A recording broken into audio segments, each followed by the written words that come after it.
Bom dia a todos e a todas, sejam muito bem-vindos ao nosso primeiro encontro do percurso Casos e Métodos da Trilha de Aprendizagem e Assessoramento Jurídico, um curso sobre investigação financeira na prática, operação Frisson do GAECO do MP Espírito Santo.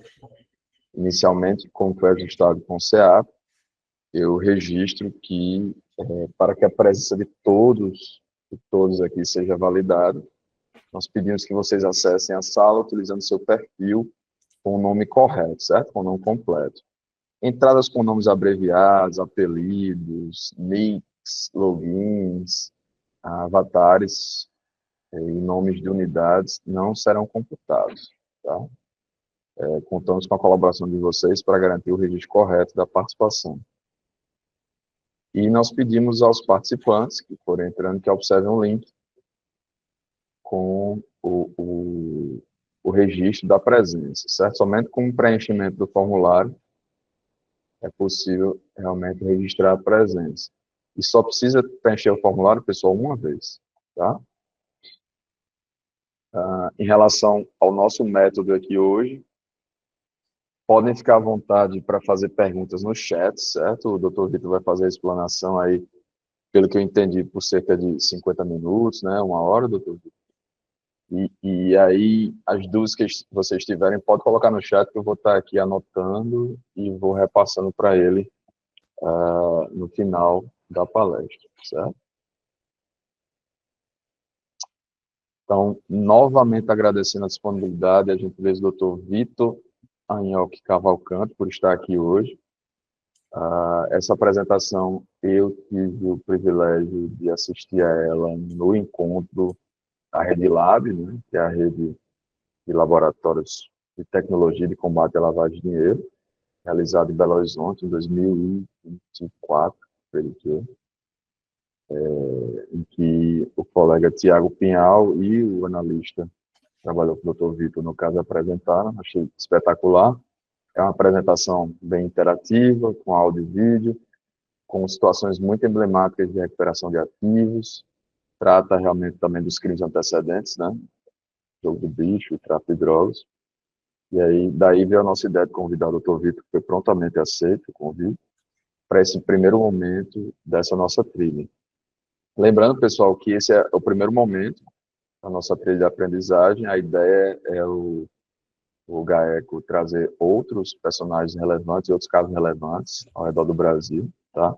Para que a gente tenha realmente um aprendizado na prática, aprendizado com base em casos práticos, de acertos, de métodos usados e, eventualmente, situações que não ocorreram da melhor forma, que podem ser corrigidas no futuro, para a nossa atuação aqui no combate à lavagem de dinheiro e ao crime organizado ser mais eficiente no Ministério Público do Rio Grande do Norte, certo? Então, sem mais delongas, eu vou falar aqui o mini currículo do Dr. Vitor. Dr. Vitor Anhoque Cavalcante é coordenador-geral do GAECO, do Ministério Público do Espírito Santo, é promotor de justiça daquele Ministério Público desde 2011, integrante do GAECO desde 2014, olha aí. São 11 anos, né, doutor Vitor?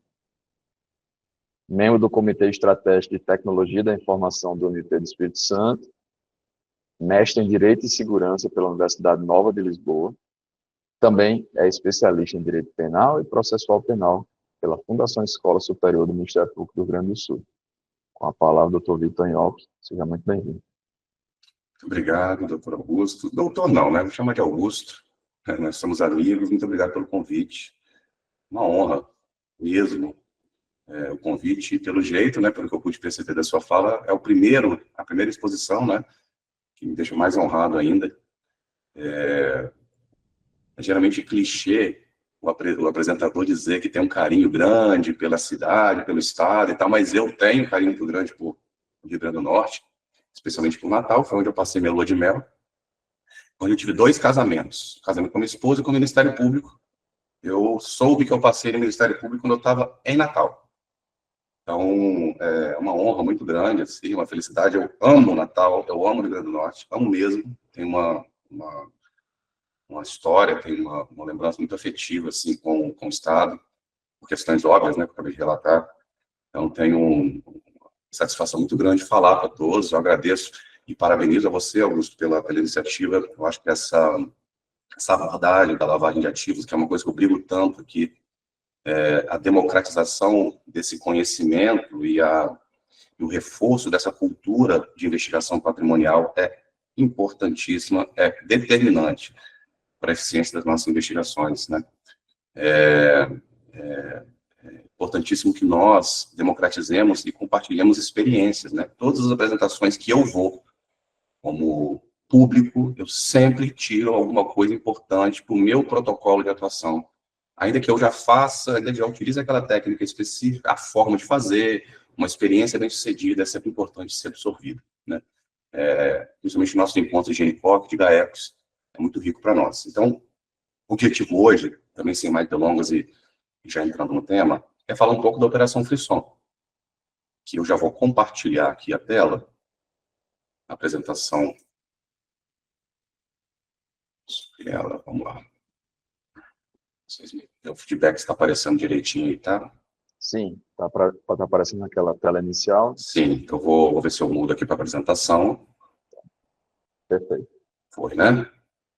Deixa eu passar todos vocês para o outro lado para poder vê-los. Pronto. Feito. A Frisson, ela foi um divisor de águas para mim, né? Eu estou no GAECO desde 2011 e há muito a gente percebe, e nos nossos fóruns, nas nossas discussões, a necessidade de uma investigação patrimonial autônoma. Isso é sempre um discurso comum de todos que investigam, principalmente criminalidade organizada, a necessidade da investigação de lavagem de ativos e investigação patrimonial, né, autônoma, independente, em apartado da investigação do crime antecedente. Mas isso é muito difícil de fazer na prática, a gente sabe disso, por conta do volume de demandas e porque a investigação do crime antecedente, ela sempre nos atropela. Mas a gente sempre diz, e pelo menos na teoria, que o olhar para aquela mesma evidência, uma evidência colhida numa investigação de um crime antecedente, ou para comprovação, para instrução de um crime antecedente, é diferente do olhar para a mesma evidência numa investigação patrimonial. Por isso a necessidade, isso hoje já é consignado na resolução 81 expressamente, né, 81 do CNMP, e também nas recomendações internacionais, principalmente do GAFI, a necessidade de investigação autônoma. Só que isso na prática é um pouco difícil, como eu disse, e a Frisson foi um divisor de águas nesse aspecto, né? Desde que eu entrei no GAECO até o ano passado, nós dividimos nossas atribuições aqui em gabinetes, né? São 4 gabinetes: coordenação, antes eram 3, coordenação, gabinete de combate às facções criminosas e gabinete de combate à corrupção, lavagem, delitos funcionais, etc., né? E eu sempre fiz parte, eu sempre integrei esse gabinete de combate à corrupção, lavagem de ativos, etc. E desde lá de 2011, eu sempre tive muita dificuldade em fazer investigação autônoma de lavagem, investigação patrimonial, até a Frisson, né? A Frisson foi a aplicação prática, a tradução prática dessa necessidade. E aí, como a palavra da moda, né? Mindset, né? Muda depois que você aplica na prática isso. E a Frisson teve uma peculiaridade, né, de ter sido uma investigação que se iniciou, eu já vou começar aqui a passar, né? Se eu consigo, isso. Ela se inicia com uma notícia de fato vinda da Polícia Federal. A gente tem uma excelente relação com a Polícia Federal aqui, mas a gente não costuma receber muita informação ou notícia de fato criminoso da Polícia Federal, porque ela, obviamente, tem sua capacidade investigativa e quando o fato lhe interessa ou tem uma viabilidade instrutória, a Polícia Federal faz a própria investigação e me causou um pouco de surpresa a gente receber da Polícia Federal uma notícia de fato, dizendo que na casa de um bicheiro conhecido, um bicheiro conhecido aqui do estado, havia uma quantidade muito detalhada, a notícia, né? Havia uma quantidade muito grande de dinheiro, com detalhes do local, onde estava no armário, a mala, a cor da mala, a mala era assim, a casa era assim, com muitos detalhes da casa. Aquilo me causou um pouco de de surpresa, porque era uma investigação que poderia ter sido uma investigação, uma diligência de busca e apreensão que seja, poderia ser feita pela própria PF, né? Mandou para a gente sob o argumento de que não tinha atribuição, e aí sempre rola brincadeira, eu brinco com eles, isso também. Quando vocês não querem fazer, vocês dizem que não tem atribuição. Quando querem fazer, vocês têm atribuição. Mas brincadeiras à parte, né? Eu entrei em contato com a PF, né? Marquei uma reunião para saber um pouco melhor sobre aquela notícia de fato, é porque eles não haviam alinhado nada comigo, e a gente tem essa cultura de alinhamento, a gente tem uma proximidade. E eles me explicaram como é que foi aquela notícia de fato, o informante deles, eles faziam muita inteligência em relação a esse grupo contraventor, pela suspeita de lavagem de dinheiro e tráfico de drogas, e eles tinham um informante que era, eu posso dizer assim, eu falo sem muito pudor, vamos dizer assim, dessa investigação, que ela não é mais sigilosa, tá? Ainda que vocês vão perceber que ao longo dela eu coloquei ali, anonimizei alguns rostos e tal, apenas por respeito à investigação, mas não é mais sigilosa. E eles disseram que tinha um informante, e esse informante havia dado aqueles detalhes, e esse informante era um ex-marido da atual, até hoje, atual companheira desse bicheiro. E ela passava informações para ele, porque ela tinha ali uma relação ainda de confiança com esse informante, de todos os detalhes da relação com o bicheiro, né? Bom, eu não questionei o porquê eles não fariam aquela diligência, mas eles sugeriram que a gente, olha, vocês podem fazer uma busca e apreensão e tal, e aí isso me causou um pouco de estranheza, mas eu ouvi esse informante informalmente, e até pela falta de confiança, pelo receio de estar sendo utilizado para fins particulares, né, segundo os interesses do próprio informante, que tinha ali uma relação um pouco conflituosa com o seu rival, vamos dizer assim, afetivo, né? A gente decidiu não usar as informações dele e não avançar nessas tratativas, né? Mas eu enxerguei, a notícia era viável, era detalhada, mas eu enxerguei uma oportunidade. E uma oportunidade dessa virada de página, de uma investigação ou de uma diligência que seria muito simples e pouco efetiva, né? A apreensão desses valores. Talvez nós conseguíssemos manter eles apreendidos e indisponíveis, talvez não, pela falta de comprovação da sua origem ilícita, ainda que o bicheiro tivesse um histórico de contravenção penal, mas a gente sabe. E aqui, historicamente, foi assim, eu não sei como é que é a contravenção penal de jogo do bicho no estado, do Rio Grande do Norte, mas aqui, a contravenção penal, ela não é, nos moldes do Rio de Janeiro, violenta entre grupos. Todos eles já têm um histórico contravencional formalizado, registrado em termos circunstanciados, em transações penais. A impressão que a gente sempre teve, aqui, imagino também nos outros estados, é que isso não é uma impressão, né, isso é uma verdade, é que a persecução criminal contra contravenção penal do jogo do bicho nunca deu nada. E, de fato, até por uma aceitação social, uma tolerância, as autoridades sempre se sentiram um pouco desestimuladas. Só que eu tinha o conhecimento que eles dedicavam-se a essa contravenção como fonte de renda, mas eles tinham uma atividade ilícita que ultrapassava em muito a contravenção penal. Investimento em outras atividades ilícitas ou aparentemente ilícitas, e para além disso, eles não são muito beligerantes, não há uma violência entre eles na divisão de jogo do bicho, mas são muito violentos em suas outras atividades.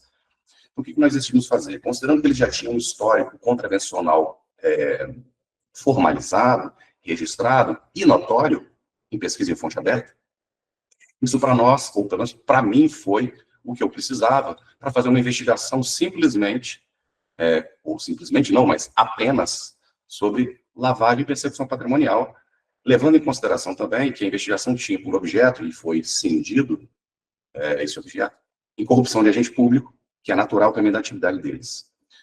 E a partir daí a investigação se abre muito, e ela é muito, muito sedutora, porque nos dá um conhecimento muito amplo das atividades financeiras, né, do poderio financeiro e da metodologia de lavagem de dinheiro, que não só esse grupo, mas qualquer grupo de interesse pode utilizar. É claro que a lavagem de dinheiro ela é muito própria, os métodos de lavagem de dinheiro são muito próprios de uma determinada atividade ilícita anterior. Claro que isso não é uma regra, mas geralmente há métodos de lavagem que se adequam de forma mais própria, a depender do crime anterior que está se praticando, né?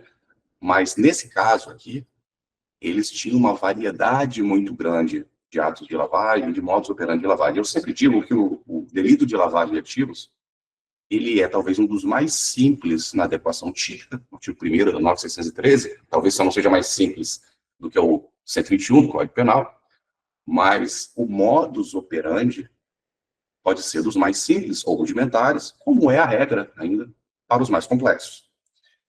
E esse grupo de alvos nossos, eles tinham todas as formas, eles praticavam todas as formas, ou muitas formas, das mais simples às mais complexas, de lavagem de ativos.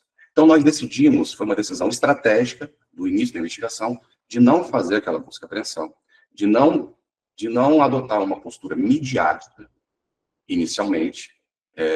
A gente aqui tem essa postura muito discreta nas nossas ações, porque uma busca como essa, apenas com base naquela notícia de fato, poderia dar uma mídia até positiva, e isso tem sua importância, mas ela não seria efetiva no aspecto de investigação patrimonial, de combate à lavagem de ativos, à percepção patrimonial, à recuperação dos ativos, porque seria de um escopo muito reduzido quando você compara aquilo que potencialmente nós conseguiríamos produzir, né? Então, havia uma dicotomia entre mídia positiva versus efetividade. Ele perguntou pela efetividade, ainda que essa efetividade nos custasse mais tempo e esforço, obviamente, né? Qual era o perfil dos nossos investigados, né? Nossos investigados, eles têm um histórico delitivo, como eu disse, registrado, notório, receberam, em regra, essa atividade contravencional por sucessão hereditária. Os pais deles já foram nossos alvos no passado. Havia uma dedicação exclusiva, ou aparentemente exclusiva, no início da investigação, a essa atividade contravencional. Dedicavam-se, né, e dedicam-se até hoje, né, a diversas outras atividades ilegais também, né? Eles tinham uma dedicação exclusiva ao crime, né? A atividade ilícita, não só a contravenção penal, mas a diversas outras, como eu vou mencionar. Eles trabalham com uma divisão territorial, né? Isso é bem interessante, a gente conseguiu comprovar, e não é só no estado do Espírito Santo, em outros estados também, em especial Minas Gerais, no caso da nossa investigação. Com arrecadação, uma arrecadação semanal, periódica, né, milionária. Eu confesso que antes da investigação eu não tinha a ideia concreta, assim, não tinha ainda muito essa noção de como é vultosa a arrecadação nessa atividade, até porque eles potencializavam com diversas outras, né? Também eles têm diversos conflitos familiares por patrimônio, não são conflitos armados, como acontece no Rio, mas tem diversos conflitos. Isso nos ajudou ao longo da investigação, vocês vão perceber disso. E eles praticavam, como é de praxe, infelizmente, a corrupção de agentes públicos, em especial agentes das corporações policiais, né, que já foram, inclusive, responsabilizados com escolta, com violência, né, utilizando disso, e uma certeza absoluta da impunidade, né? E isso resultava numa ostentação muito grande deles, né, que também nos facilitou na colheita de elementos informativos, né? Eu vou passar um áudio nesse momento que mostra um pouco sobre essa. Eu não vou deixar esse áudio inteiro, porque ele é um pouco longo, mas sobre essa divisão territorial, que ilustra bem o áudio que nós escolhemos ao longo da investigação de um dos nossos áudios. Por coincidência, eu fiz justamente esse áudio aí que você acabou de falar, entendeu? Eu conversei com ele, falei, Marciano, olha só, não, porque a gente comprou Viçosa e mais 19 cidades. Falei, cara, a gente comprou aquilo agora, mas a gente tá namorando lá para fazer negócio, entendeu? Já tem tempo, a gente olhou certinho a cidade tudinho. Tem 30 anos que o cara é banqueiro lá, entendeu? A única coisa que vocês receberam daquilo lá é a descarga. Por coincidência, eu fiz justamente... Bom, vocês ouviram bem? Acho que sim, né, Augusto? Tudo tá passando bem o áudio, né? Tá tudo bem, né? O áudio está indo correto. Sim, ouvimos bem. Perfeito. Então, isso é um exemplo de como eles dividiam, né? Eles compravam a cidade, como eles dizem, com divisão entre os associados. Ô, Vitor, uma curiosidade. O que seria a descarga que ele menciona? A descarga é um mecanismo do jogo do bicho quando uma banca não tem naquele momento o valor para pagar o prêmio, porque o jogo do bicho, como dizem, né, não tem nada mais certo do que a premiação do jogo do bicho, né? Se você ganha, se você acerta, você vai receber o valor. Quando aquela banca, naquele momento específico, não tem o valor,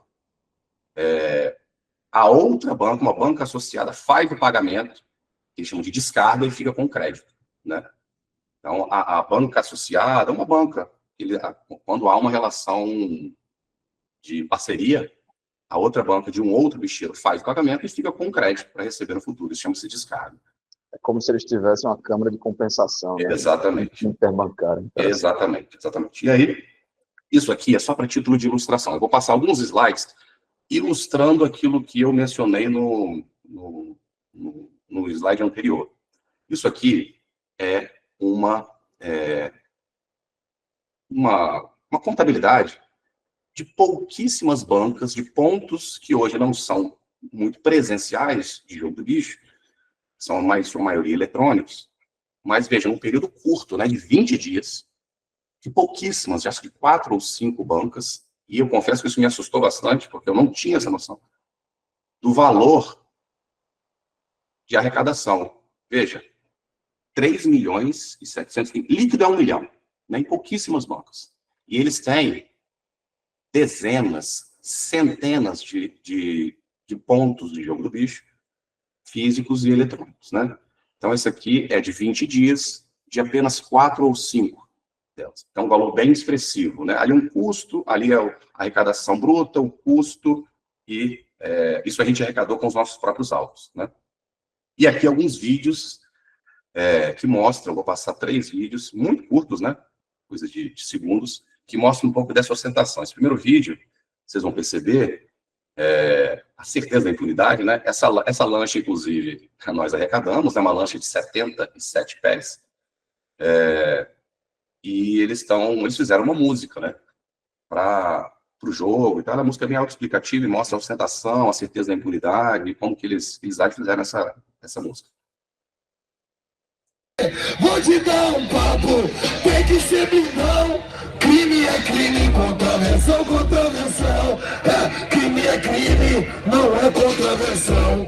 Esse é o regime, respeito e blindão. Tem que ser disciplinado para poder desfrutar dos carros importados e vários fardos para gastar.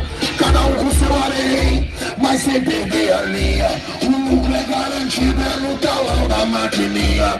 Se liga, sujeito, respeito é bom se ligar.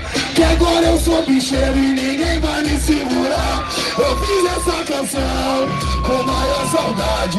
O João Ratão, seu menino Castor de Andrade. Vou te dar um papo, tem que ser blindão. Crime é crime, contravenção, contravenção. Maquininha. Bom, isso mostra bem, né, como é que é o perfil deles, associados ao jogo do bicho no Rio de Janeiro, como ficou claro pela música, isso a gente comprovou também nos autos, né, e mostra muito claro também a ostentação patrimonial, que é algo muito evidente, né, inclusive em redes sociais. Isso, obviamente, que a gente não colheu em rede social, foi ao longo da investigação, nas quebras, nas apreensões, né, todos esses vídeos. Aqui é um outro, eles numa casa de shows, que chama de balada, boate, que seja, e eles também fazendo questão de mostrar qual é a atividade deles. Acabou o vídeo saindo, ele ficou virado, né? Acabou desconfigurando. Mas o que é isso? Eles estão numa boate.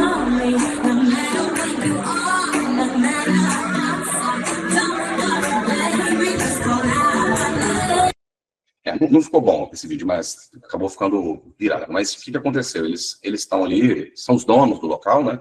Contratam ali bebidas e tal, e várias mulheres entram com uma placa, viva a contravenção, e com o arroba do Instagram de diversos dos nossos alvos escrito naquelas placas, né? Naquele vídeo anterior, que vocês viram, inclusive, vários alvos nossos estão naquele barco ali. Esse é um outro vídeo que mostra também um pouco da contabilidade diária deles. Aqui tá dominado. Minha parte tá tá na fita. Ó, cada linha aqui é 100. Cada linha ali é 100 mil, né? Se você fizer uma conta muito rápida, ali tem aproximadamente R$ 1 milhão em cima da mesa. Isso é diário, né, da atividade deles, esse tipo de ostentação, né? Eu confesso que, mais uma vez, eu não tinha a noção do poderio econômico. Vocês vão ver mais para frente na apresentação, que ainda é muito maior, né? Obviamente porque o jogo do bicho ele é muito lucrativo, mas não vem apenas dele a lavagem de ativos, não apenas para branqueamento, mas para incremento patrimonial, ainda é muito forte. É isso que a gente tem que atacar. Isso aí em redes sociais, né? A gente identificou a utilização de embarcações, aeronaves, veículos de luxo. A rede social é uma grande amiga nossa, né? Porque não basta você ter, basta você tem que ostentar, né? Mostrar para os amigos e para a sociedade. E isso acaba nos facilitando em algum aspecto na investigação. A gente conseguiu vincular diversos bens aos nossos investigados, não foi apenas por rede social, mas também por rede social, como um elemento de corroboração ao uso e propriedade dos nossos investigados. Então, havia embarcações, aeronaves, helicópteros, uma série de bens, né? Dentro de uma aeronave. Então, eles tinham um poder econômico muito grande. E aí, apenas antes de continuar, né, essa foi uma investigação muito com divisor de água para nós, não apenas porque nós hoje não fazemos nenhuma investigação sozinhos, é uma questão de coerência e eficiência, né? Acho que toda investigação que é feita e bem feita, ela precisa ser, em algum momento, contar com a expertise e um referencial técnico de outras áreas. Até porque a investigação hoje ela é muito ampla, ela é polivalente, ela depende de uma série de conhecimentos, e nós temos que ter a humildade de entender e admitir que nós não temos, nunca vamos ter conhecimento de tudo. Então é importante trazer para a investigação parceiros que estejam, obviamente, sérios e comprometidos com essa temática, para nos ajudarem a entender outros aspectos que nós não entendemos, ou que é mais fácil até. Isso chama-se eficiência, né? É possível que a gente consiga estudar e aprender, claro, mas até para fins de celeridade da investigação é importante, e credibilidade também. É importante que, ao levar ao conhecimento do juízo certas matérias, que haja uma unidade entre instituições que se complementam no conhecimento, isso dá credibilidade à investigação e facilita até nossas cautelares, a nossa imputação posterior. Então, nós fizemos diversas diligências de investigação, essas são algumas delas, tá? Algumas apenas, mas houve uma parceria muito grande com diversos outros MPs, de Janeiro, Bahia, a Polícia Federal, a Receita Federal, Polícia Militar. Nós acionamos o grupo de Egmont, que eu vou mencionar agora, mais para frente, né? Fizemos diversas diligências. Eu sei que muitas delas, não quero ensinar o padre a rezar a missa, muita gente faz isso todas as vezes, em todas as investigações, ou na maioria delas, em especial quando se trata de GAECO, né? Mas é importante que isso seja feito sempre em parceria para que a gente se complemente em investigações que demandam tanto conhecimento heterogêneo, né? Bom, e aqui eu acho uma parte interessante para mostrar um pouco para vocês quais são as atividades que esse grupo financiava. Isso mostra o poderio econômico deles, né? Atividades ilícitas ou aparentemente ilícitas, em que eles injetavam os valores ou recolhiam seus valores ilícitos, né, como forma de ocultação, circulação, dissimulação, quaisquer dos verbos tipo da lavagem de ativos ou seus parágrafos. E são diversas atividades. Vocês vão ver que o poderio econômico deles é muito grande. A gente identificou, por exemplo, que eles tinham investimentos no que eles chamavam de projeto Roraima, né, que é um projeto, né, de exploração e compra e venda de metais de alto valor no norte do país, né? Em especial cassiterita, nióbio e ouro, né? Em terras indígenas. Então, eles fizeram um projeto, de fato, né, com estudo de mercado, margens, vantagens competitivas, riscos fiscalizatórios. É interessante que, nesse projeto, fica bem claro, no próximo slide, por exemplo, que eles deixam claro ali, ó, que, não sei se está dando para ler, mas a extração é localizada em uma região com alto risco de operações da PF e outros órgãos ambientais, né? Então, obviamente que não precisaria mais do que o projeto em si para já definir o dolo, né? Mas se havia alguma dúvida do dolo, aqui essa dúvida fica afastada, né? E deixam claro que se trata de uma reserva indígena, atribuição, obviamente, da Polícia Federal, e nós, obviamente, compartilhamos e foram feitas ali diligências também. Aqui o projeto, né? O projeto não, a planilha de custos, né, do projetista, inclusive, com valores, com todos os custos desse projetista para delinear as nuances dessa atividade deles. E aí, como não podia deixar de ser, os nossos alvos eram donos, né, de fintechs, né, de instituições de pagamento, que eles utilizavam, obviamente, para lavagem do dinheiro. A Operação Carbono Oculto e aquelas operações que foram deflagradas recentemente, com o BEP de São Paulo e outras instituições, PF, etc. Nós, inclusive, também demos apoio aqui em Alvos, no Espírito Santo. Ela acabou desencadeando um círculo virtuoso que nós já pretendíamos há muito tempo, né, Augusto, de regulação, maior regulação das fintechs, é algo que é tratado com recorrência na Rede Lab, e que os bancos, há muito tempo, anseiam por essa regulação, e que agora, aparentemente, está se caminhando nesse sentido, por atos normativos, inclusive, da Receita Federal, mas era um ambiente, a partir das contas bolsão, um ambiente muito desregulado e suscetível à lavagem de ativos, e os nossos alvos, obviamente, atentos a isso, compraram, instituíram bancos, esses dois, né, Fractal Bank e o Privilégio, para a circulação e ocultação dos valores que eles arrecadaram ilicitamente, né? Também nós encontramos essas evidências, e esse é um áudio também que eu quero passar para vocês, que deixa claro esse investimento, né, que eles fazem. Sim. Eu vou te passar aí o contato do André. O André ficou de São Paulo, acho que semana que vem mesmo, tá? Conforme você, seria até bom você encontrar com ele aí, que ele foi até olhar uma outra pessoa que é amigo nosso, que abriu um banco no mesmo segmento, entendeu? Que quer que a gente opere com ele, mas eu já tenho um negócio com Fractal, né, com Fácil Pay. Mas, dependendo da negociação, tá? A gente pode estar trabalhando até com as duas. Então, esse é um dos nossos alvos, né? Um dos principais alvos.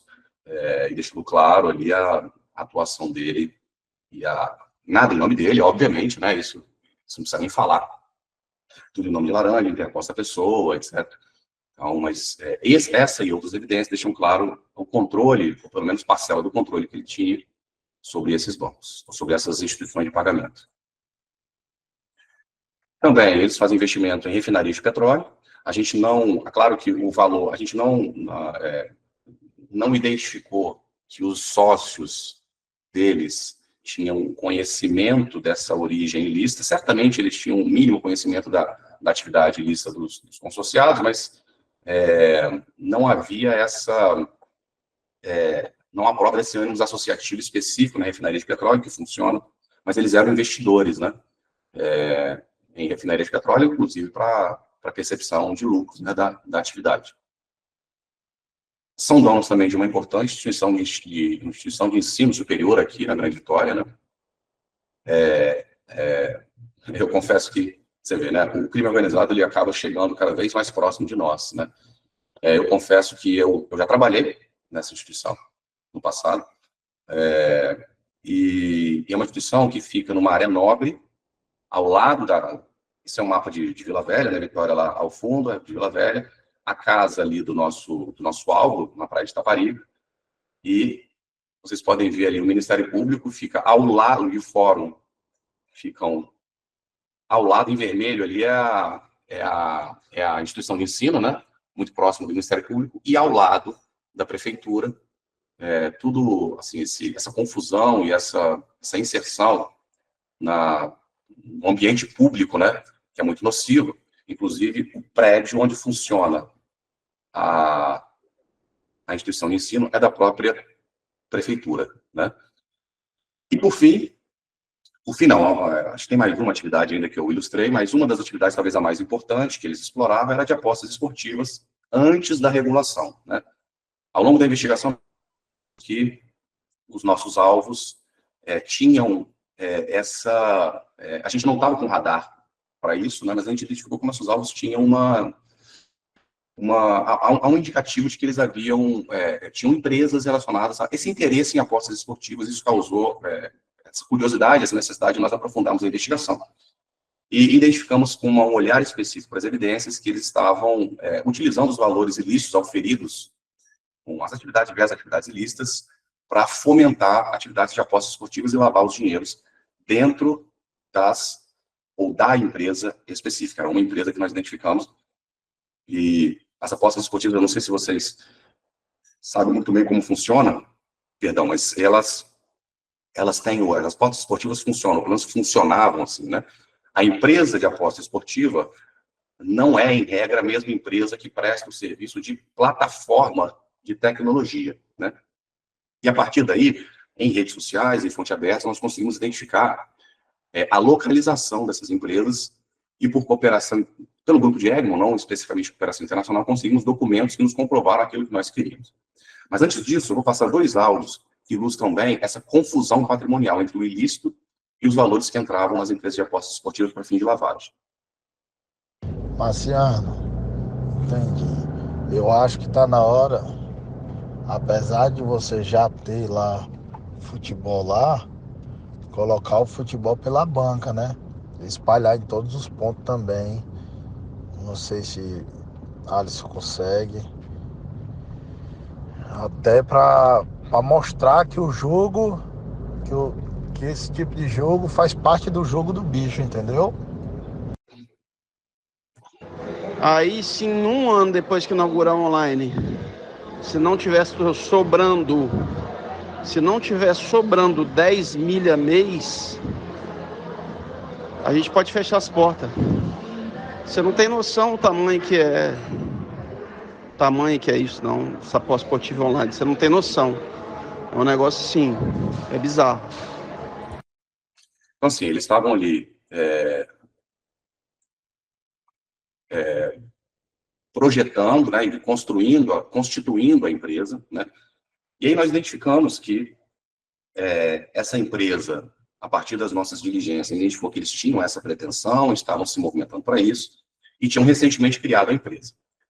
A empresa de aposta, ela se localizava no Chipre. E a empresa de tecnologia, que prestava plataforma de tecnologia, e geralmente essas empresas não prestam esse serviço de plataforma de tecnologia para apenas uma empresa de aposta esportiva, presta para várias. Segundo dados colhidos em fonte aberta, ela se localizava em Pernambuco, como sede, obviamente de fachada. Nós identificamos, inclusive com colaboração dos colegas do MP de lá, do GAECO de lá, com filiais em Curaçao, Malta e Portugal. Curaçao e Malta são campeões de audiência quando se trata aí de apostas esportivas, por conta de se tratar de paraísos, né?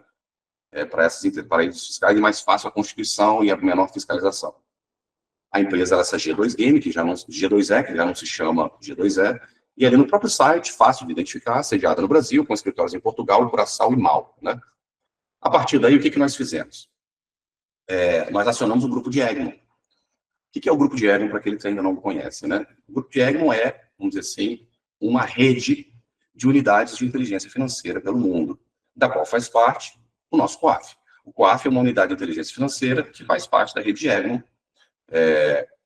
Só que as informações que vêm da rede de Egmont, quando vêm, se houver, elas são informações de inteligência, não podem ser usadas no processo, mas para nós era importante identificar a quem pertencia a empresa, quais eram as nuances, as especificidades, como era essa empresa, que empresa é essa, os atos constitutivos dessa empresa. Então, para acionar o grupo de Egmont, a gente faz pelo intermediário local, né, pelo ponto focal local, que é o COAF, e a gente preenche uma série de requisitos. Eu entrei em contato com o COAF, com servidores que são extremamente capacitados e gentis, e nos orientaram, a gente fez e refez, porque é burocrático, mas mandamos, e é pelo próprio SEIC mesmo, né, pelo próprio ambiente do COAF, e depois de algum tempo as respostas começaram a chegar. E aí a gente começou a ter acesso, a título de inteligência, aos atos constitutivos daquela empresa, ou das empresas a partir dos nomes dos nossos alvos. Identificamos que a empresa que nós tínhamos como alvo já havia sido constituída em 2022, no Chipre, e que, para surpresa de 0 pessoas, né, o nosso alvo, que era o ponto focal de lavagem, cada um tinha, né, dentro desse grupo de alvos, tinha uma função, esse era o ponto focal da lavagem, os bicheiros e ponto focal. Ele era sócio dessa empresa, a partir desses dos atos constitutivos, né, que nós obtivemos a título de inteligência. Nós não precisamos utilizar acordos multilaterais, né, para a cooperação internacional, porque na busca e apreensão nós tivemos acesso a esses documentos, no momento posterior. E aí, todos os atos constitutivos, a expectativa anual de lucro, né, de 25 milhões de euros, que eles têm que colocar nos atos constitutivos, todos os atos constitutivos em outros países, procurações para advogados, tudo isso a gente conseguiu a título de informação de inteligência inicialmente e depois pela busca e apreensão. Bom, e eles praticavam, e eu tenho que correr um pouco porque para não estourar o tempo, né?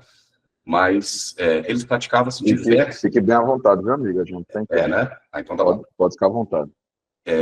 Eles praticavam assim diversos atos de lavagem de ativos, tá? Diversos.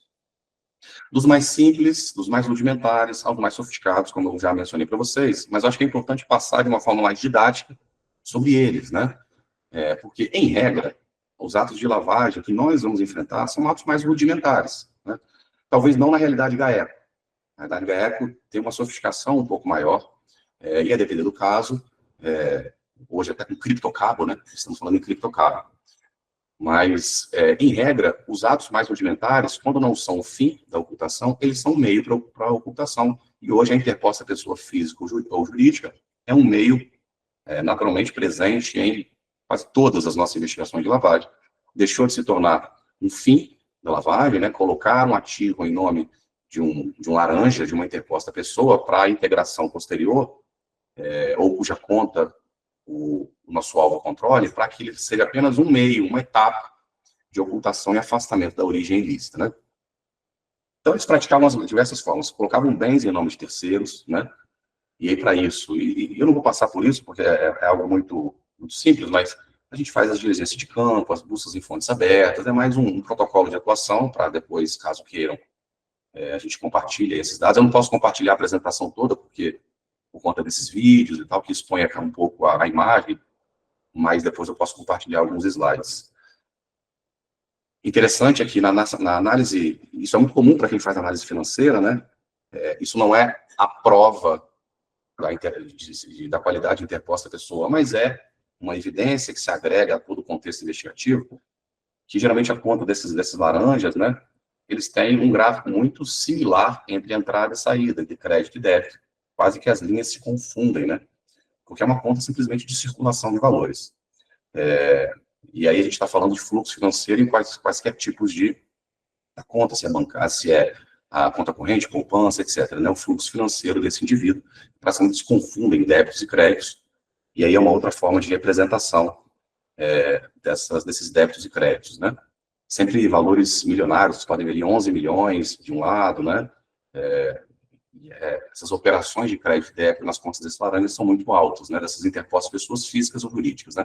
Obviamente, utilizavam-se de empresas de fachada, né, e aí as formas de ocultação, elas se somam, né, não usam só empresas de fachada, eles fazem depósitos fracionados por empresas de fachada, circulam valores entre empresas de fachada e interpostas pessoas, dissimulam compra de bens, né? Eles faziam muito. Aquele alvo que falou do fractal, por exemplo, a quebra bancária fiscal dele é praticamente zerada, né? Ele não declarava bem algum, sendo que ele era o maior, usufruía do maior volume de bens. O patrimônio dele era absurdo. E como que ele fazia isso? Sempre em nome de interposta pessoa, geralmente interposta pessoa jurídica. E como que ele fazia isso, né? Ele também trabalhava com agiotagem, né? Óbvio, quem tem dinheiro ilícito nas mãos e também dinheiro em espécie, e precisa se livrar desse dinheiro em espécie, o tráfico, assim, o jogo do bicho, assim, geralmente trabalha também com agiotagem, que é uma forma rudimentar de lavagem, e que importa em você lucrar, capitalizar em cima de um dinheiro que já é sujo, né? Você empresta o dinheiro em espécie para quem quer, e esse dinheiro te retorna capitalizado, né? Com juros geralmente extorsivos. E ele fazia isso emitindo boletos. O pagamento a ele de volta acontecia pela emissão de boletos de empresas de fachada em outros estados da federação. Então, e esses boletos serviam, ele fazia duas formas, ou emitia boletos em favor de empresas que ele controlava, ou determinava que os seus devedores pagassem débitos que ele tinha, na compra de imóveis, na compra de bens de luxo, lanchas, etc. Então, nada passava pela conta dele. Ou ia para a empresa de fachada, ou ia direto para um credor dele. Então, o devedor dele pagava para o credor dele. E assim ele ficava ocultado, né, nas sombras. E também tinham holds, né? Então, aí algumas diligências, né, que nós fizemos, das mais simples, né, para identificar as empresas de fachada, obviamente diligências de campo, aquelas diligências iniciais, depois um aprofundamento maior com as quebras e o cruzamento de dados, né? O sigilo fiscal também para identificar essas notas fiscais de entrada e saída, se a empresa era ou não é de fachada, tudo isso como preparação como contextualização, né? Como contexto, é importante se contextualizar o perfil do seu alvo antes de qualquer diligência cautelar. E eles utilizavam também para fins de lavagem de ativos, e aí quando as empresas eram utilizadas como fim da lavagem, quando a lavagem era feita pelas empresas, eles geralmente utilizavam empresas que são mais vulneráveis a essa entrada injustificada de valores. Essa entrada de valores a descoberto. E a gente sabe que existem muitas atividades que é muito difícil você provar, né, justificar a entrada de valores. Exemplo, restaurante, né? Restaurante, inclusive, e mais uma vez, eu fui algumas vezes num restaurante que depois eu identifiquei que era um dos nossos alvos, um restaurante famoso até em Vitória, que não existe mais, depois da nossa operação, mas era muito bom, inclusive, obviamente era bom, porque ele tinha muito dinheiro, então o restaurante tinha uma qualidade muito grande. E por que o restaurante ele é uma forma tão suscetível, vulnerável à lavagem? Porque é muito difícil você controlar quantos pratos de comida foi possível fazer com aquela quantidade de alimentos que foi comprada.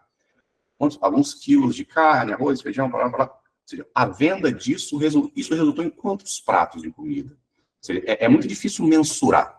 E isso vale não apenas para restaurante, então eles inflacionam isso, né? Colocam que a venda foi 10x, quando na verdade foi X. E apenas uma análise contábil mais próxima, mais pormenorizada, que talvez identifique essa desproporção. Então, também empresas de promoção de eventos, comércio de veículos, obviamente, né? Importação e exportação, consultoria. A consultoria é um clássico, né? Até porque a mensuração do valor de um serviço, ela sempre acaba sendo muito da discricionariedade, né? E da conveniência, principalmente quando se trata de atividades ilícitas, né? Prestação de serviço de ensino, como eu disse, né? Então, todos notoriamente mais vulneráveis a essa entrada de valores à descoberta. Também trabalhavam com agiotagem, como eu disse, né? E também das formas mais rudimentares, troca de cheque no comércio. Então, nós fizemos... O que eles faziam, né? Eles recolhiam cheques do comércio daqueles que tinham interesse, com deságio, obviamente, né? Então, farmácias, padarias e tal, recolhiam aqueles cheques que os compradores ali entregavam e entregavam o valor, obviamente, com um deságio ali, porque cabia a eles depois cobrar esses cheques ou repassar esses cheques. E aí, na quebra, inclusive alguns deles tinham tanta certeza da impunidade, alguns dos bicheiros, que inclusive depositaram esses cheques em conta própria. Tamanha certeza da impunidade histórica, né? Nós identificamos na quebra bancária deles, inclusive, cheques de promotores, procuradores, juízes, que não tinham absolutamente nenhuma relação com o fato, mas que tinham dado um cheque, emitido um cheque, em algum momento, para uma farmácia, para uma padaria. Então, eles atiravam para todos os lados. O que importa era lavar o dinheiro, se livrar do dinheiro em espécie, circular. Então, assim, das formas mais sofisticadas, as mais rudimentares. Depósitos fracionados, como eu disse, né, sempre por contas de laranja, pelo Smurf, e todos aqueles que têm uma familiaridade com as comunicações do COAF, sabem que o COAF faz esse tipo de comunicação, né? Quando se trata do Smurf, né, um depósito fracionado para evitar a comunicação aos órgãos de controle. E aqui um exemplo, né? O cliente realizou o depósito em espécie de forma fracionada, no autoatendimento, e aí fica muito claro ali que ele deposita ali, isso é bem comum, né, para quem faz investigação financeira, às 14h44, aqui, ó, ele faz R$5.000, às 14h46, R$5.000, 14h47, mais 5 mil. Então, ele vai depositando ali de minuto em minuto valores para fugir das comunicações obrigatórias das instituições financeiras, mas as instituições financeiras, obviamente, identificam isso e informam que é um depósito fracionado para ocultar, né, um depósito em valor maior, né. Eles também fazem, isso é muito comum, tá? Fazer uma compra subfaturada versus uma venda superfaturada. Isso aconteceu na nossa investigação, que é você ajustar com um vendedor de um bem para você. Eu sou um lixeiro, por exemplo, eu vou ajustar uma venda de um bem. Eu quero comprar um helicóptero. Foi exatamente o caso dos autos. Eu ajusto com o meu vendedor que eu vou pagar, o helicóptero vale, sei lá, 2 milhões de reais, 1 milhão e 800 mil reais. Eu pago a ele 500 mil reais por transferência bancária, e o resto eu pago por fora, com dinheiro sujo, né? E o registro acaba sendo do valor apenas transferido a título pela instituição bancária, né? Isso está registrado lá nos órgãos de controle, e depois dizendo que houve o levantamento do bem, modernização, eles vendem pelo valor real, até por um valor acima daquilo que ele de fato vale. E essa diferença ela acaba sendo lavada, ela é branqueada, né? Isso aconteceu de fato na nossa investigação, não só com um helicóptero, mas também com outros bens. Acontece muito com imóvel também, quando a aquisição dessa forma e depois a justificativa de que houve reforma, melhorias, etc. Esse bem é vendido por um preço superior, e aí a honestidade na investigação, se de fato houve reforma, que tipo de pagamento, como é que foi o pagamento dessa reforma, que tipo de material foi utilizado para identificar uma desproporção entre o que foi declarado e o que de fato aconteceu. E eles também utilizavam o título de capitalização, né? Uma forma que é até rudimentar, mas que foi a primeira vez que eu identifiquei. Eles compravam todas as cotas de título de capitalização, todas, e eram premiados por ele. Então, isso acontece muito também isso é uma forma clássica em loteria, Mega Sena e tal. Esse título de capitalização, numa cidade específica do estado, eles faziam isso. Jefinho veio aqui hoje, tá? Quer entrar com 10%, quer comprar uma cota da cidade de prêmios. Tá? Falei com ele. Aí, não, 250 mil, eu quero uma cota. Falei, não sei se é 250, mas de 250 a 300 por aí. Que eu fiz o cálculo em cima de 1,5 milhão, mas falei com ele que não sei ainda, que vai ficar entre 1,5 milhão a 2 milhões, certo? Aí segunda-feira o Gustavo marcou comigo de trazer todo o cálculo de viabilidade do negócio e tal, e lá em Ares deu tudo certo, o cara aceitou, o maior vendedor lá que vendeu 1.500 cartelas, já não vai vender mais pro pessoal, vai vender pra gente. E o pessoal tá chegando de Brasília essa noite lá. Então é isso, assim, eles compravam fechavam as possibilidades de ganho, né, ainda que eles tenham algum prejuízo, o que importa é receber o dinheiro limpo e poder depois integrar ao seu patrimônio. Então nós fizemos também uma atividade de recuperação dos ativos, que eu acho que é talvez uma das partes mais importantes, né, e aí nós utilizamos, a análise ela tem que ser feita com muito cuidado, porque ela precisa da projeção, de fato, do aspecto analítico de quem está fazendo isso, para que ele identifique nuances e possa atribuir aquele bem ao alvo, né? Porque é uma atividade do titular da investigação, do presidente da investigação, dizer ao LAB, por exemplo, que presta um apoio no cálculo da desproporção financeira, para fins de confisco alargado, que o patrimônio investigado do seu alvo é esse, para além do patrimônio declarado ou do patrimônio registrado, o patrimônio dele para além desse, esse outro patrimônio, né? Então é necessário que haja uma investigação, uma instrução para a identificação desse patrimônio. Então, nós identificamos rede social, tá? Utilização desse helicóptero, por todos eles, né? É o helicóptero que eles tinham em consórcio. E como é que nós atribuímos a despesa, para além da utilização, qual é a alegação deles, né? Eles diziam, não, a gente aluga esse helicóptero não é nosso. O que a gente identificou? Boletos de pagamento para essa empresa, chama-se Vipesa, é uma empresa de manutenção e abastecimento de aeronaves, né? Nós identificamos boletos nos e-mails dos nossos investigados, né, com envio de nota fiscal para um dos nossos alvos dessa empresa, né, de abastecimento. Identificamos que vários dos nossos investigados faziam pagamentos para essa mesma empresa, com abastecimento. Identificamos que a empregada doméstica, a funcionária de um dos nossos alvos, era quem pagava o salário e as viagens do piloto, que é o Felipe Sebo. Então, a gente também identificou isso, né, o que cria todo o ambiente para atribuir a propriedade ao nosso alvo. E também identificamos no site da ANAC, isso aqui é uma coisa simples de fazer, mas aquela aeronave tinha operação negada para táxi aéreo, então não era possível, né? Não era viável aquele argumento de que a aeronave, né, era alugada por eles. E aqui, a transferência de propriedade da aeronave é exatamente aquela compra subfaturada e a venda superfaturada, né? Eles compraram por 350 mil reais, quando, na verdade, o valor efetivamente pago foi 2 mil reais. Isso a gente obteve não só pelas quebras bancárias, mas pela própria declaração do vendedor, que também incorre em falsidade ideológica, né? E depois eles vendem essa aeronave por mais de 2 milhões de reais. Também aquela lancha que nós identificamos lá no início, redes sociais indicam que eles são os proprietários, né, pela utilização recorrente, pela postagem recorrente, postagens dizendo que os nossos marinheiros, postagem deles dentro da lancha, isso aqui é um vídeo que eles também postam, né, o que importa é a ostentação da lancha, né? Então, isso dentro da rede social deles, postando a lancha. A gente identificou também, para além de rede social, que essa lancha fazia manutenção. A gente buscou saber aonde que ela fazia manutenção. A gente identificou que postagem em rede social, o local onde ela fazia manutenção, e fomos lá fazer entrevista com os proprietários da empresa, e eles indicaram quem eram os proprietários que contratavam o serviço dele. Grupos em WhatsApp, em grupos de mensageria, também com a foto, os integrantes desse grupo já indicavam também quem eram os proprietários da lancha. Essa é uma outra lancha que foi bem interessante, que foram vários bens, né, mas essa é uma outra lancha, identificou também a propriedade deles inicialmente por rede social, mas a gente viu na telemática deles um e-mail de uma empresa de manutenção, de abastecimento e manutenção de embarcações, falando sobre a revisão de 50 horas de 2 motores Mercruiser 6.2 para um dos nossos alvos. E, em anexo, a nota fiscal. Na nota fiscal, você percebe que aparecem os 2 números de série dos motores, né, que são objetos de manutenção, de revisão.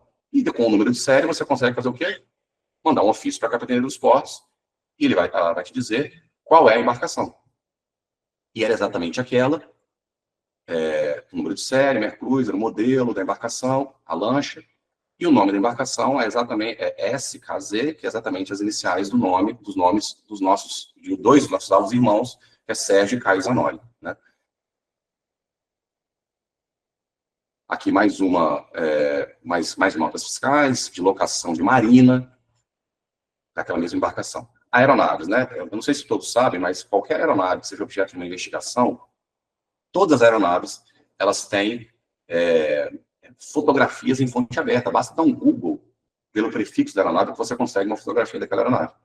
Então, nós tínhamos a informação de que essa aeronave era deles, desse prefixo, e nós identificamos notas de abastecimento nas telemáticas deles, né, dessa aeronave, em nome do nosso alvo. Para além disso, o contrato de compra e venda para uma empresa de fachada, obviamente, né, essa empresa, essa ILM, ela não existe mais, depois ela teve uma modificação da sua denominação, da junta comercial, mas nós identificamos esse contrato de compra e venda. Nós identificamos também uma planilha em que o nosso alvo, cujo apelido é Chico, tinha 25% dessa aeronave, os comprovantes de pagamento, as quebras bancárias identificaram para aquela empresa os comprovantes de pagamento que ele fazia, e essa empresa essa aeronave estava registrada numa holding que tinha como uma das sócias a esposa do nosso alvo. Então aí já ficou mais fácil, né, atribuir a propriedade, né. E aqui também conversas de WhatsApp, a partir da apreensão dos celulares, da compra dessa aeronave com o antigo proprietário, né, que essa é a conta cadastrada da aeronave e tal. A Sevens aqui é a holding em cujo nome ficou registrada a aeronave.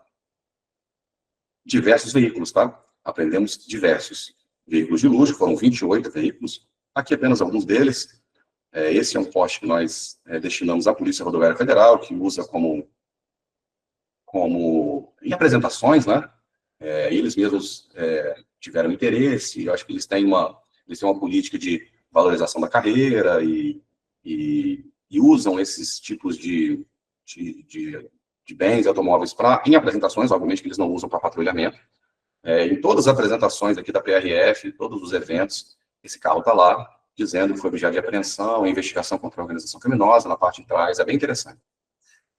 E eles, obviamente, arcam com as manutenções, que não são baratas, né? E a pilotagem. Aí, diversos veículos de luxo, né? Vários. Todos na garagem do MP. Infelizmente, ainda na garagem do MP, eu vou dizer o porquê. Aqui, BMW, Mercedes, diversos, né? Foram 28, moto aquática. Esse aqui eu fiz questão de colocar, porque quem viveu a década de 90 sabe que esse carro era espetacular, e era o xodó do nosso alvo, né? Então, eu fiz questão de colocar esse aqui, porque é um carro que eu tenho boas lembranças, inclusive, era esse e o XR3, o Escort. E isso aqui me chamou bastante atenção. Eles tinham um iPhone de ouro. Eu coloquei isso aqui apenas para ilustração. Eu nunca tinha visto isso na minha vida.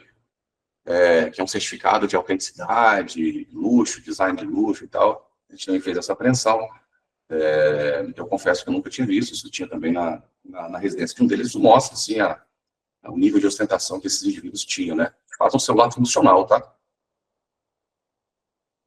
Bom, e, assim, apenas para já caminhar para o final, depois faltam alguns poucos slides, né?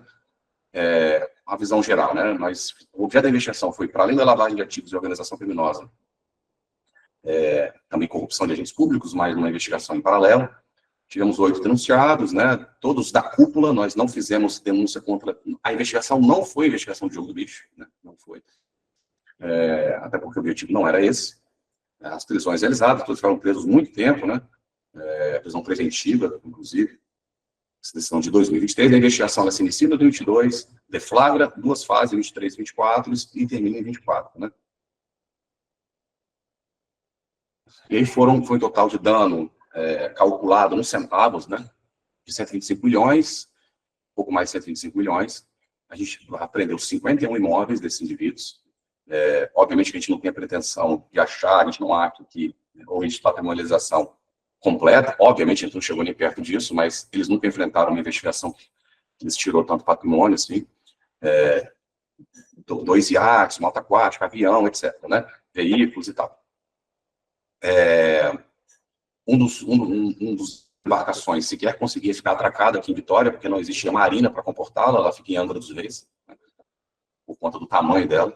E aí a gente contou com o auxílio do MP do Rio de Janeiro e colocamos aí diversos bens, né? Destinamos diversos bens, principalmente veículos, né? O helicóptero a gente tentou também, mas houve uma dificuldade operacional, apesar do interesse da Polícia Civil de Roraima, não foi possível, no final das contas. Mas diversos veículos hoje estão sendo utilizados pelas forças de segurança. A gente já teve decisão de alienação antecipada, com avaliação do bem, pregoeira, data agendada, mas por conta de impugnação, valor de avaliação, isso vai tramitando no TJ até hoje, mais de 1 ano. E os bens perdendo valor. Isso é um grande problema que nós enfrentamos, né? A juíza, muito colaborativa nas suas decisões, e também pregoeira, tudo certo. Mas por conta dessas impugnações ao valor de avaliação, há mais de 1 ano e meio, esse leilão se arrasta.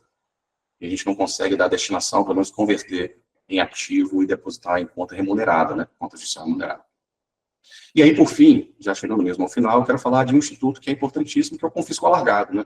Previsto ali no artigo, junto com o confisco ordinário, no 91, incisos 1 e 2, o confisco subsidiário, que é tão importante quanto, né? 91, parágrafo 1º, e o confisco alargado, do 91A, parágrafo 1º e parágrafo 1º do Código Penal, que foi, eu falo sempre isso bem baixinho, foi um presente do legislador para nós, né? E ele não pode saber disso, porque o dia que souber que é um presente, isso vai ser retirado. Né? A gente não costuma, como Ministério Público, não costuma ganhar presentes, né? Então, mas quando ele é bem utilizado, ele é um instrumento muito poderoso em nosso favor, né? O confisco alargado, ele é um instrumento de despatrimonialização e inversão do ônus da prova sobre a ilicitude de um conjunto de bens desproporcional ao que o nosso alvo poderia adquirir. É basicamente isso, né? Então, o confisco alargado é a desproporção entre o que o nosso alvo tem, de fato, e o que ele deveria ter. Não é difícil de entender. É muito simples de entender. Quanto eu tenho e quanto eu deveria ter. É só fazer uma operação de diminuição, de subtração, né? O valor que sobrar é quanto você tem de base de cálculo para despatrimonializar o seu alvo. O problema é que eu percebo que alguns colegas utilizam isso de forma indiscriminada e até banalizada, sem os cálculos e o esforço instrutório necessário para dizer qual é o patrimônio que ele deveria ter, né? Porque o patrimônio que ele tem, que também é um esforço, é o patrimônio que de fato o nosso alvo tem, como diz o Diego, o nosso analista ali do Lab, que nos ajudou nesses cálculos, obviamente, né? Ele geralmente participa dessa apresentação comigo, mas ele não pôde estar aqui. São cálculos mais complexos e dependem, muitas vezes, tecnicamente, de algumas explicações. Mas, para calcular o patrimônio que o nosso alvo tem, isso basta atividade instrutória, né? Para fins de investigação patrimonial. Isso é investigação patrimonial. Quais são o patrimônio qual o patrimônio que o nosso alvo tem? Seja nome de laranja, seja interposta pessoa jurídica, qual é? A investigação pode nos mostrar isso. E aqui, nesse caso, nos mostrou. E eu ofereço isso ao analista. O patrimônio que ele tem é esse. É claro que é a verdade investigativa, não é a verdade de fato, porque o patrimônio dele possivelmente é muito maior do que isso. Mas eu sei que aquilo que eu estou oferecendo ao Lab é o patrimônio que ele tem. Parte ou integralmente. Obviamente que não é integral, mas eu tenho certeza que aquilo ali ele tem. E estou dizendo que ele tem. A partir disso, o Lab faz um cálculo. O cálculo de quanto ele deveria ter. E isso é feito a partir da capacidade econômica, da quebra bancária, fiscal, do fluxo financeiro, de quanto passa pela conta dele, da evolução patrimonial. É um cálculo que não é tão fácil de fazer, pelo menos para mim, né? Que não sou da área de exatas, né? Quem fez humanas não tem essa habilidade, ou pelo menos em regra não tem, mas a gente compreende bem como é feito esse cálculo, né? E aí eu queria apenas trazer 2 pontos que podem parecer simples, principalmente para quem é da área da contabilidade, mas que é importante se atentar numa investigação que envolve a despatrimonialização e a disponibilidade do confisco alargado, para fins de confisco alargado, que é o fator tempo, né?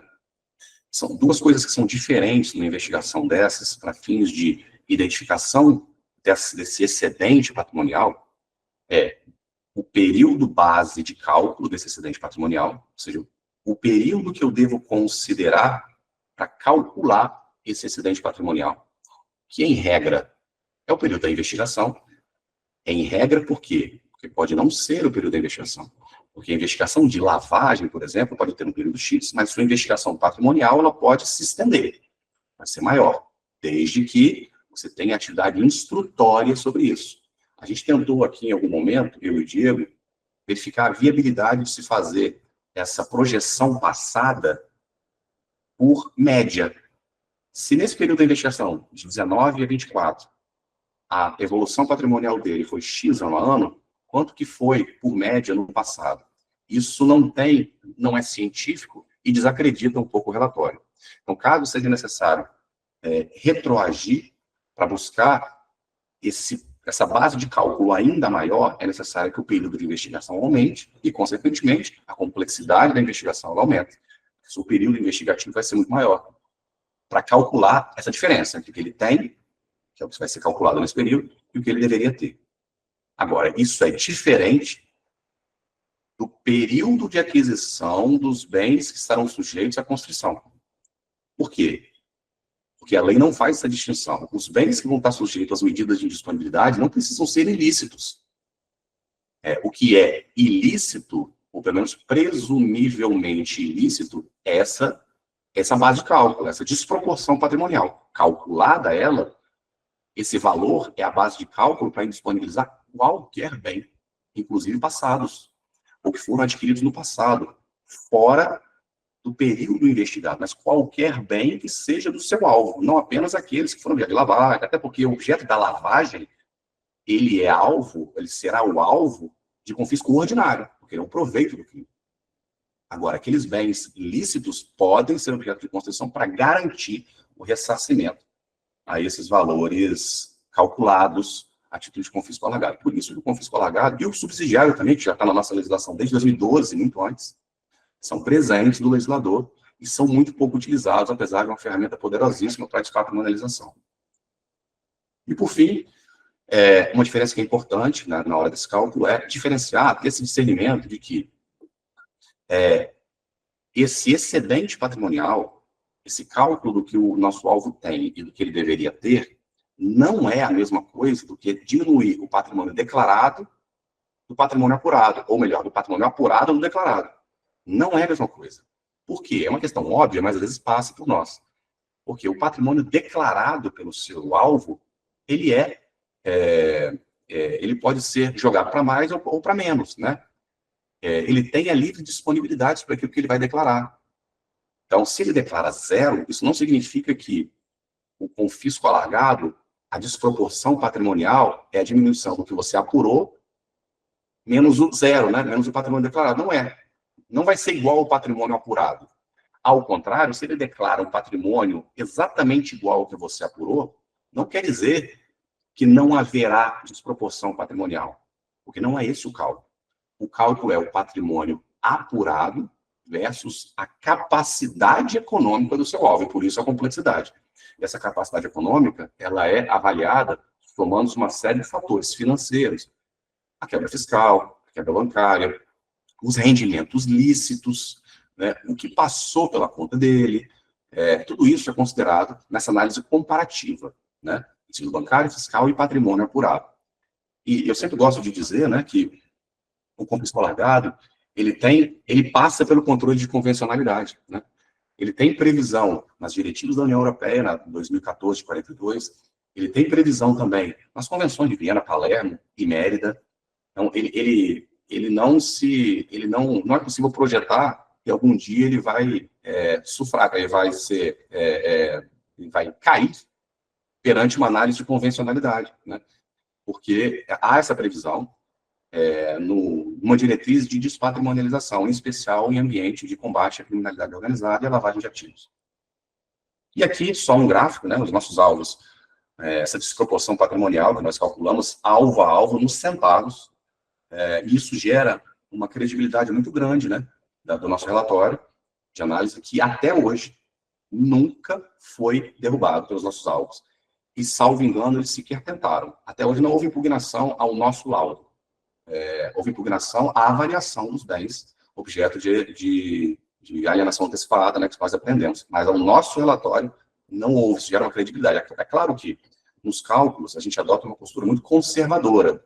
Exemplo, se um bem está financiado e a parcela, apenas parte daquelas parcelas são financiadas, foram pagas, né, se não houve o pagamento integral daquele imóvel financiado, a gente considera apenas para fins de patrimônio identificado e apurado o valor do que foi pago. Isso é uma análise conservadora, que eu sei que não é nem a todo mundo que concorda, né? Mas eu acho que isso acredita muito o nosso cálculo, né? E torna ele muito mais difícil de derrubar. Bom, é isso. Eu agradeço muito aí a todos, fico aí à disposição para qualquer dúvida, esclarecimento, naquilo que eu puder e souber, né? E agradeço mais uma vez ao Augusto e a todos pela participação e prestígio. Vitor, muito obrigado. Desculpa. Muito obrigado. Como eu tinha certeza que seria uma apresentação espetacular, multidisciplinar e bem gráfica, né?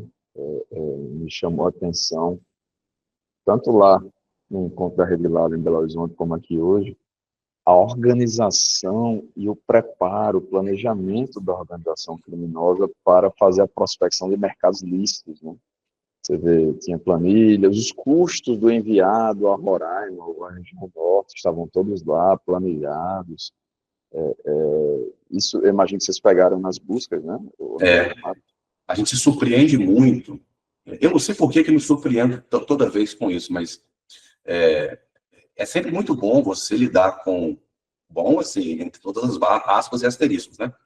Lidar com os nossos alvos organizados, que isso facilita a nossa vida. Mas, ao mesmo tempo, nos deixa muito assustado com o nível de sofisticação e de inserção nos mais diversos ambientes do mercado, assim, sabe? Isso me causa muita... Isso a gente vê todos os dias, né? Nas operações que são noticiadas, mas o nível dos tentáculos, o nível de sofisticação e a variedade de ataque ao mercado deles chama muita atenção. E, assim, a gente sempre fala isso, né, nos nossos encontros, a gente consome produtos do crime organizado todos os dias. Todos os dias. A gente que não sabe, né? E é isso que a gente precisa fomentar. A gente tem que parar. A prisão é muito importante, tá, gente? A prisão é importantíssima, mas a gente tem que parar de prender quem está preso, né? Acontece muito aqui no GAECO, a gente fazer operações, mandados de prisões para quem já está preso, né? Isso é natural que aconteça, porque os nossos alvos, eles têm um histórico delitivo muito extenso, né? E as operações vão acontecendo e você tem novos mandados de prisão, isso é importantíssimo para que evite que ele saia, em especial faccionados. Mas isso, obviamente, não estanca a ferida, né? A gente precisa mudar essa... Tem que dar o clique, né? Eu acho que a gente é muito mais maduro para tratar de lavagem de ativos hoje em dia, mas a gente precisa que isso seja cultural. A lavagem de ativos, a gente não faz hoje no GAECO aqui nenhuma investigação que não tenha lavagem de ativos. Isso é uma regra, isso é uma ordem, na verdade, assim.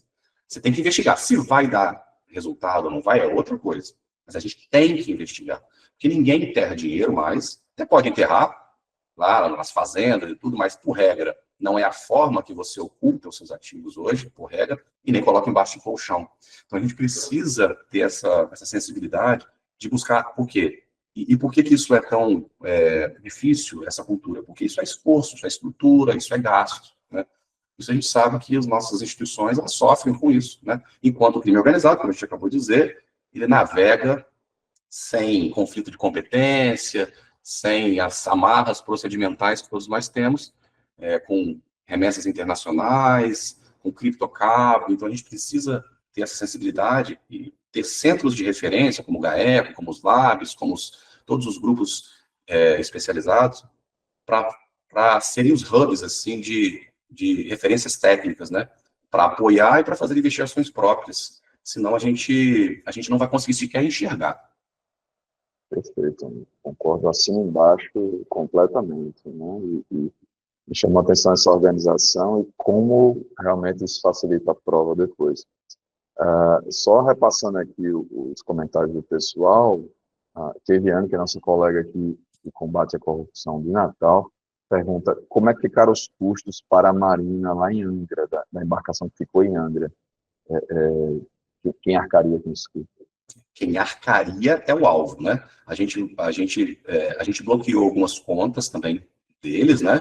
Então, a partir disso, os custos são descontados dali. Mas esse a grande dificuldade, gestão de ativos, né?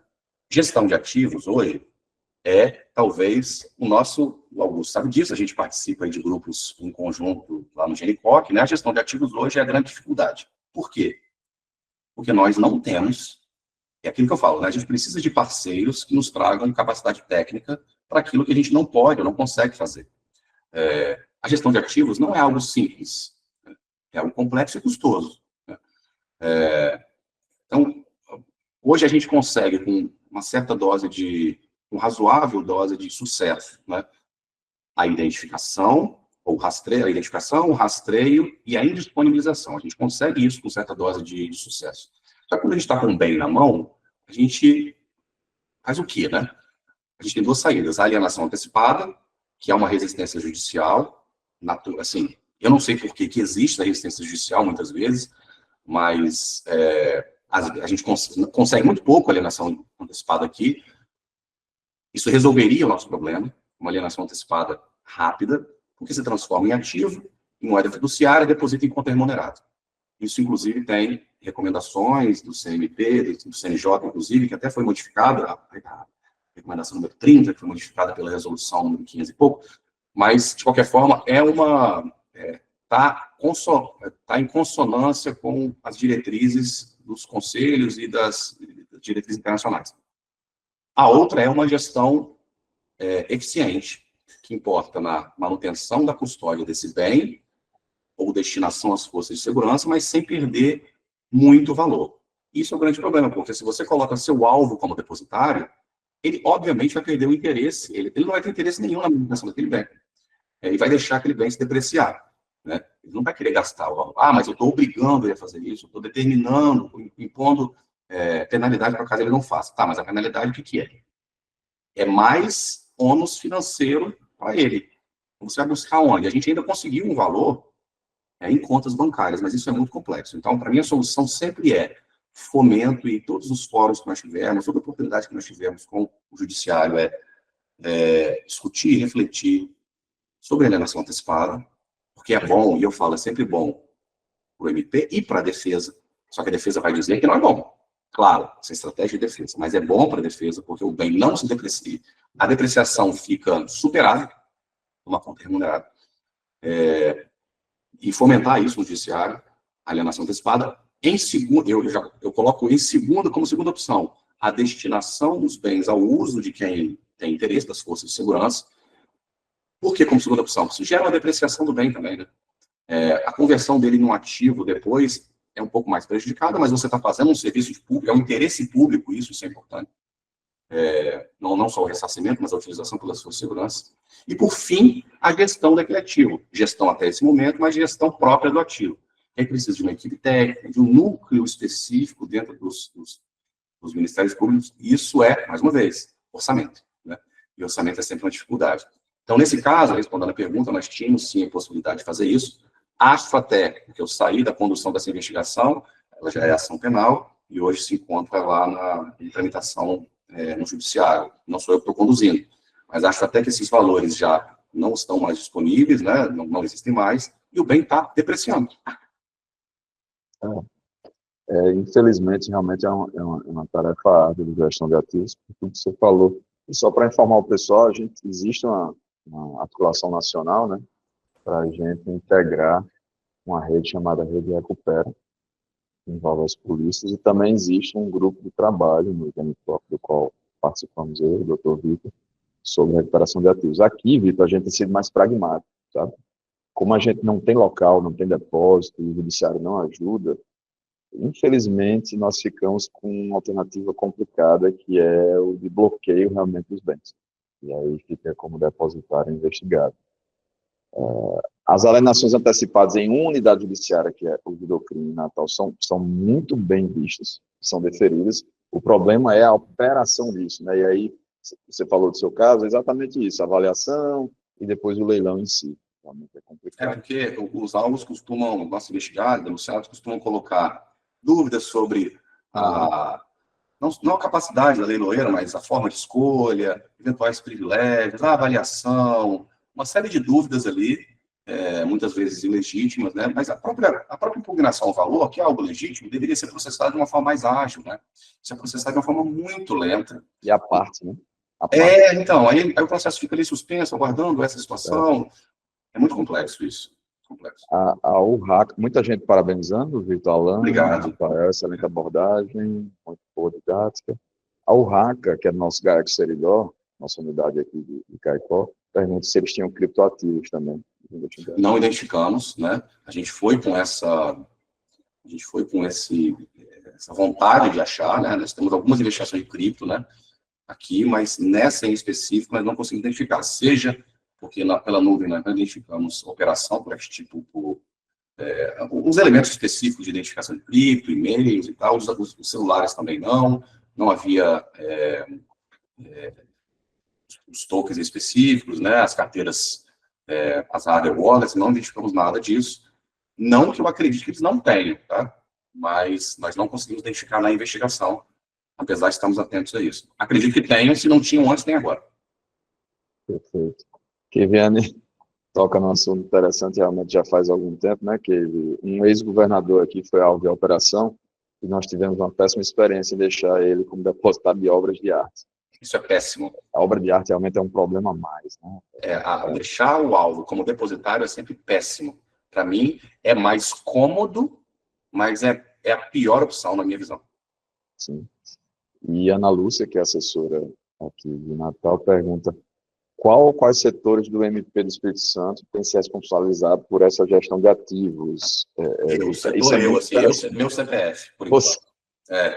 E alguns MPs estão tentando, né? Rio Grande do Sul, a gente viu aquela apresentação do GAEC, estão tentando instituir setores próprios e tudo mais, mas aí foi você mesmo. Deixa eu falar na experiência, assim, por que eu falo que essa investigação foi um divisor de águas, né? Porque ela trouxe essa experiência e essas dificuldades muito práticas por um volume de bens alto, né, para a nossa realidade. A investigação que gera 125, 130 milhões de reais em bens é um volume alto para a realidade. Talvez para São Paulo isso seja algo mais comum, mas para nós é muito acima da média. Então, a partir disso, nós buscamos fazer uma série de modificações dentro da estrutura do GAEL, para pelo menos fomentar isso. A gente criou antes até da resolução 81, a gente criou um setor específico no GAEC para investigar só lavagem de dinheiro, que é um colega Tiago que está lá hoje. Na verdade, criei esse setor na época, o projetinho que eu fiz para criar foi para mim, porque é uma área que eu gosto, mas depois fui convidado para coordenação, e aí eu coloquei o Tiago e ele aceitou o desafio, e agora é um ciclo virtuoso. A gente mudou a nossa normativa do GAEC para incluir expressamente essa nossa atividade, e propus recentemente, até mencionei isso no GNCorp, propus recentemente ao PGJ, isso, né, a estruturação desse que as polícias chamam de NRA, né, Núcleo de Recuperação de Ativos, que é um referencial técnico dentro da estrutura do MP ou Polícia para fazer essa gestão. Então, propus isso ao PGJ, e, em paralelo, a modificação da normativa da nossa lei estadual, 11.726, que trata da destinação dos valores ao Fundo de Reaparelhamento da Polícia Civil, das investigações de lavagem que eles fazem. Então, propus a modificação dessa norma para que as investigações de lavagem que nós fazemos beneficiem ao fundo específico do Ministério Público de São Paulo, FUNEP. Isso já é um círculo virtuoso, porque a partir do momento que eu consigo injetar valores nesse fundo, eu tenho capital político para pedir maior aparelhamento e maior estrutura para o núcleo de recuperação de ativos. E aí eu consigo estruturar um núcleo que faça essa gestão de forma eficiente, com mais gente, com mais... como o Rio Grande do Sul está fazendo. Né? Eu peguei toda essa experiência do Rio Grande do Sul, que está documentada, em especial quando eles tratam de gestão de veículos, né? E estou impulsionando aqui o PGJ para tentar, e eu acho que é o menor dos problemas dessa modificação legislativa, porque basta dizer que a gente não quer dinheiro de ninguém, a gente quer só participação na recuperação dos ativos em investigações do MP, como a polícia faz nas investigações dela. Participação, a gente não quer tudo, a gente quer só uma participação para reaparelhamento e fomentar até o núcleo de gestão de ativos em um momento posterior. Então, acho que é uma providência que tem que ser feita em conjunto, né? Você pleiteia esse núcleo, mas, ao mesmo tempo, dá uma solução para que o orçamento seja compensado por isso. Perfeito, perfeito. E uma última pergunta de Jordânia. Atualmente, que ferramentas, talvez os seus analistas do lado possam falar melhor, mas se você quiser responder, que ferramentas estão sendo usadas aí no Espírito Santo para análise de dados fiscais? Olha, eu teria que... Porque o Thiago é o coordenador do Lab, né? Isso. Assim, eu sei que eles usam, assim, eles usam o ClickSense, eles usam o I2, eles usam algumas ferramentas, eu não sei todas, talvez. Não é nada diferente do que a maioria usa, assim, não tem nada de... não descobrimos a pólvora, nada disso. É o que todo mundo usa. Mas deve ter mais uma ou duas aí que eu não estou me recordando agora. Tranquilo, amigo. Então, já encerrando, nós abusamos muito do Dr. Vitor hoje.